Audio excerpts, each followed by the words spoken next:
અક્ષય પર આફત, જોલી LLB 3 પ્રભાસની film સાથે ટકરાશે। અક્ષય કુમારના ગ્રહ વાંકા ને વાંકા ચાલી રહ્યા હોય તેમ તેની જોલી LLB 3નો મુકાબલો પણ હવે પ્રભાસની રાજા સાબ સાથે થવાનું નક્કી થઈ ગયું છે।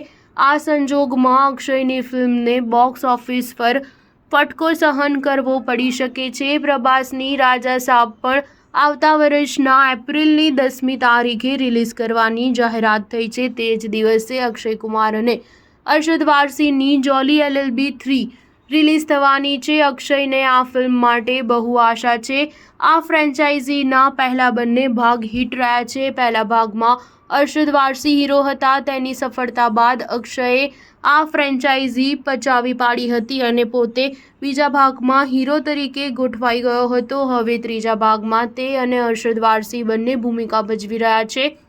અક્ષયની પાછલી મોટાભાગની ફિલ્મો સદંતર ફ્લોપ થઈ ગઈ છે। તેની આગામી ફિલ્મ ખેલ ખેલ મેં પણ તારીખ 15મી ઓગસ્ટે 3-2 જેવી હિટ ફ્રેન્ચાઇઝી સામે ટકરાવાની છે। સ્ટાર ન્યૂઝ 7 હંમેશા સચ્ચાઈની સાથે।